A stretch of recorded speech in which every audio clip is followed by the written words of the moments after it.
Peredaran narkotika dan obat-obatan terlarang sudah merajalela di Indonesia sejak 1 dekade lalu. Sejak itu pula, angka pemakai narkoba terus bertambah tiap tahun. Dan seiring dengan peningkatan itu, kematian pemakai narkoba juga terus bertambah. Kini, jumlah pemakai narkoba sudah mencapai lebih dari 5 juta orang dan sedikitnya 50 orang tewas setiap hari akibat pemakaian narkoba.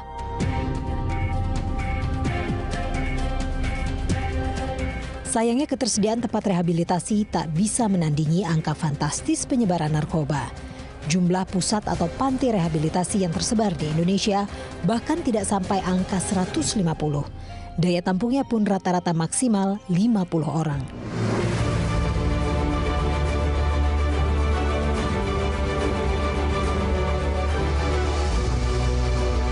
Namun di tengah ironi narkoba di Indonesia, muncullah seorang dokter perempuan.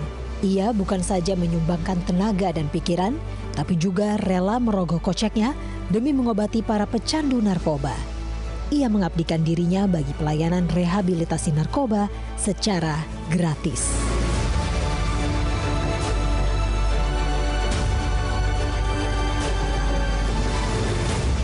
Siapa dia?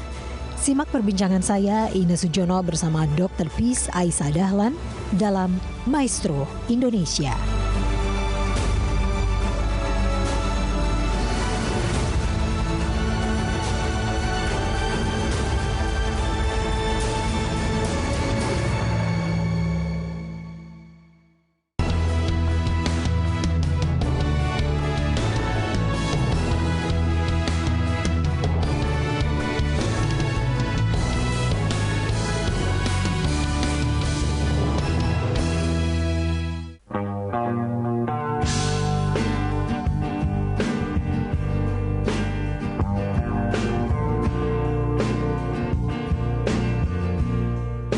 Nama dokter ini adalah Aisyah Dahlan.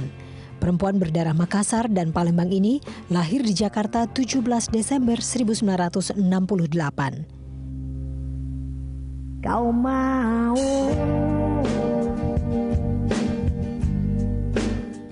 Memang bukan tanpa alasan Dr. Aisyah menceburkan dirinya ke dunia rehabilitasi narkoba. Adiknya, Syahril Dahlan, pernah menjadi pecandu narkoba selama belasan tahun. Semua aturan dirimu. Hasratnya menjadi dokter spesialis anak pun pupus seiring datangnya darurat narkoba di tahun 1997. Sejak itulah Aisyah yang kerap merehabilitasi para pemakai narkoba dikenal sebagai dokter spesialis anak pecandu narkoba. Saya belajar narkobanya di sebuah rehabilitasi center di Kuala Lumpur, namanya Rumah Pengasih. Itu panjang ceritanya, tetapi yang unik di Rumah Pengasih itu mulai dari presiden, direktur, program manager, head of department, sampai krunya itu mantan pecandu narkoba. Tahun 2003, kiprah Dr. Aisyah di dunia rehabilitasi narkoba semakin terlihat nyata. Apalagi ketika ia bersama Bim Bim Slang memberikan pengobatan gratis bagi slankers. Seperti ibu merawat anak, seperti itu pula pendekatan yang dilakukan Dr. Aisyah kepada para pecandu narkoba. Aisyah memberi porsi 90% bagi komunitas termasuk keluarga untuk mempercepat proses rehabilitasi. Karena kepeduliannya tak hanya pada membebaskan pasien dari narkoba, tapi juga penataan kembali hidup mereka. Ketika kepercayaan diri para pasien sudah tumbuh tanpa narkoba, saat itulah mereka siap kembali ke lingkungan sosial. Untuk itu, Dr. Aisyah menghidupkan kembali para pasien dengan pekerjaan. Tentu harapannya adalah membentuk kepribadian mantan pecandu narkoba menjadi seorang mandiri dan bermanfaat bagi orang lain.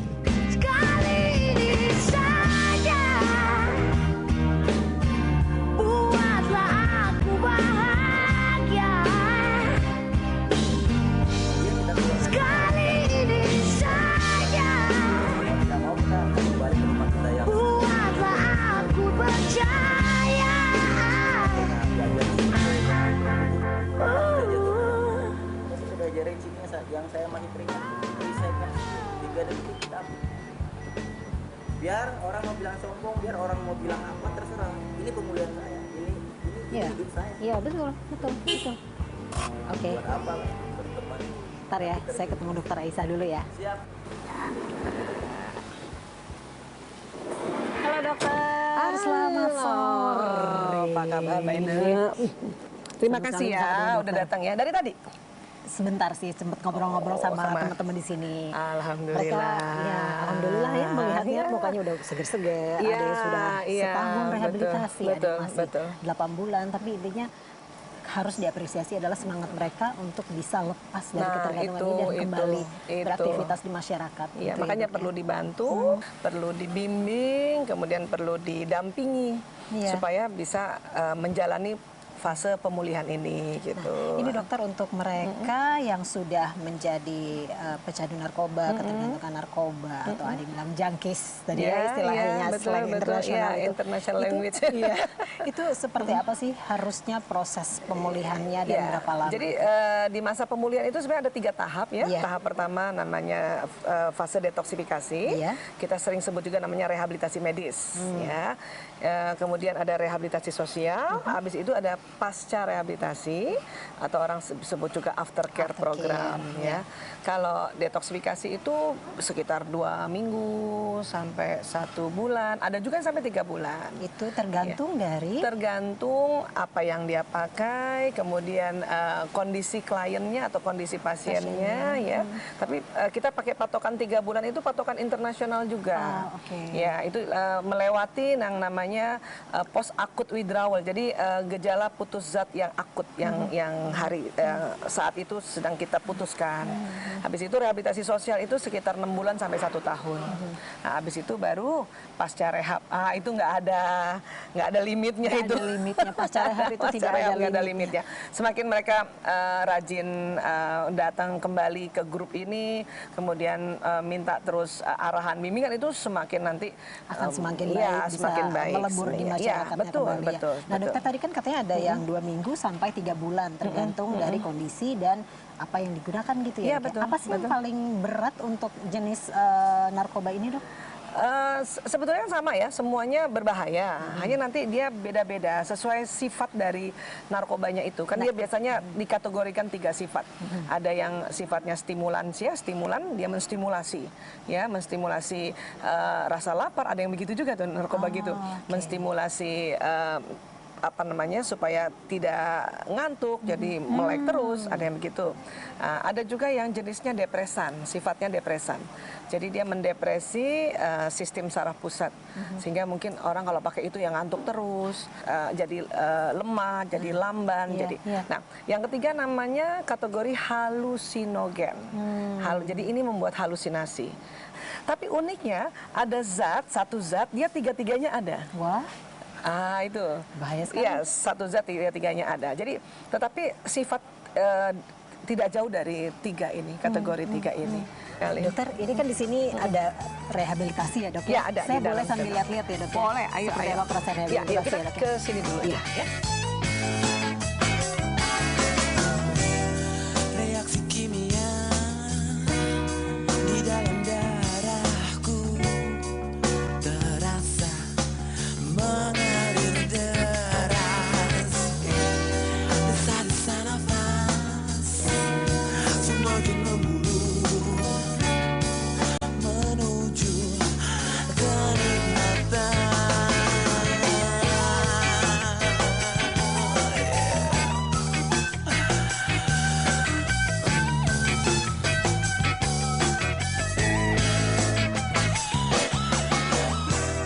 Sekujur tubuhku Assalamualaikum. Assalamualaikum. Halo, ini Mbak Ina, kenalkan. Jarang lihat perempuan. Kecuali dokter Aisyah ya. Iya. Ya, adik-adik, hari ini kita seperti biasa, kita mau sesi manajemen emosi, oke? Ada yang feel bad hari ini? Yang bangun pagi, mimpi, kangen sama istri gitu, sama anak gitu? Hah? Kamu gitu, udah nggak lagi kangen sama istri? Ya Allah, share amat. Ya, baik, apapun emosi, sedang positif atau negatif, tetap kita latihan untuk manage emosinya ya. Ya, ingat ya, ini kita punya tubuh manusia secara holistik ya. Kan kita punya sistem saraf. Kayak kabel telepon, ingat ya? Kayak kabel listrik ya. Setiap kita bicara apa, dia akan jalan di badan. Kemudian nanti dia akan memerintah badan seluler ini ya. Ingat ya? Nah, nanti pesan itu akan jalan di badan, makanya badan ini nanti akan mengikuti pesan. Makanya nanti ada action. Masih ingat? Feeling, thinking, action. Oke? Jadi kalau punya feeling, misalnya feeling sedih, ya, diapain dulu? Hah? Langsung action nggak? Hah? Nah, harus dipikirkan dulu. Iya, sedihnya kenapa ya? Apakah aku gitu? Oh, terus habis dipikirkan? Baru action. Dari mana keluarnya feeling? Ayo dari mana? Hah? Emang udah ada di situ. Namanya program emosi. Dia muncul karena sesuatu yang kita tangkap lewat panca indera. Ya, oke? Ya, misalnya kita ya melihat misalnya teman kita di luar sana gitu. Kita lagi nyapu, dia lewat. Apa feelingnya? Lagi nyapu dia lewat, kagak minta izin. Bilang apa? Feelingnya apa? Bad dan mungkin kesal, ya kan? Nah, waktu kita lihat dia jalan, mungkinnya dia muncul di sistem limbik itu emosi marah atau kesal, oke? Nah, biasanya kalau nggak kita pikirkan lagi, dia nanti jalan di sini nih. Kesel, marah. Ini karena kayak kabel telepon kan? Marah. Nanti ini actionnya marah. Paling nggak apa? Hah? Ketok apa sapu itu? Woi. Itu kalau feeling ke thinking ya. Nah, tapi kita diajar apa? Ada feeling, dipikirkan dulu. Berarti harus ngapain? Hah? Rilisnya? Tarik napas. Tarik napas dulu. Buang lewat mulut. Nah, pelan-pelan, yang cakep dong. Oke. Nah, cakep. Jangan juga terlalu jangan gitu. yang cakep. Biar kata kita cowok tapi ganteng gitu. Sampai walaupun lagi marah nih pegang sapu. Supaya apa? Supaya nanti thinkingnya nih bermain. Ya kan? Bermain bahwa ya mungkin dia buru-buru, mungkin dia kebelet mau ke toilet, kan muncul itu kan, ya mungkin dia nggak lihat aku di situ gitu, banyak mungkinnya karena itu thinking, sehingga acting kita apa? Mukul nggak? Nah, tentu jauh lebih baik. Ya, dokter, untuk manajemen emosi ini dibutuhkan berapa lama agar mereka benar-benar memahami untuk manage rasa marah atau a bad feeling itu tadi? Wah, itu kayaknya skill yang harus dipakai seumur hidup. Ya, cuman mereka sudah mulai nanti terbiasa 3 bulan lah ya. 3 bulan ya. Ada lagi yang kita pakai namanya body management. Body management itu olah tubuh. Ya, itu seperti apa olah tubuhnya? Itu gunanya itu adalah supaya sistem saraf ini secara anatomis posisinya tuh nggak terikat-ikat gitu.